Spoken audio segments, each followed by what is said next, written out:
నెల్లూరు జిల్లా ఆత్మకూరులో భారీ చోరీ జరిగింది. మహాలక్ష్మి సెంటర్లో జ్యువెలరీ షాప్ ను మూసివేస్తున్న సమయంలో యజమాని నుంచి బ్యాగ్ లాక్కొని దొంగ బైక్ పై పరారయ్యాడు. ఈ ఘటనలో 4 కేజీల వెండి, 50 గ్రాముల బంగారం, 15,000 నగదు చోరీ అయినట్లు గోల్డ్ షాప్ యజమాని తెలిపాడు. చోరీ దృశ్యాలు సీసీ కెమెరాలో రికార్డయ్యాయి.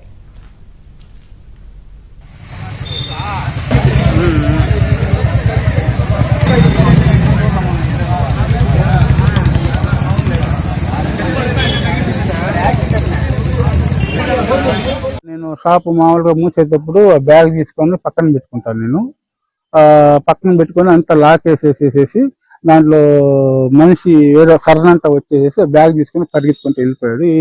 పరిగెత్తుకుంటూ పోయి వేరే బండ్లో ఎక్కి వెళ్ళిపోయాడు. ఆ బ్యాగ్ లో వచ్చేసేసి 4 కేజీలు వెండి, సుమారు ఒక 50-60 గ్రాముల బంగారు, ఒక బ్యాగు, మళ్ళీ చిన్న పర్సు, దాంట్లో ఒక 10-15 వేల రూపాయలు క్యాష్ వచ్చి పోలీస్ స్టేషన్ రిపోర్ట్ ఇచ్చాము.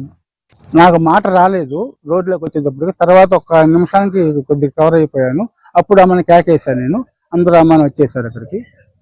అమ్మని స్టేషన్కి వచ్చి రిపోర్ట్ ఇచ్చాము మేము. అది సంగతి సార్.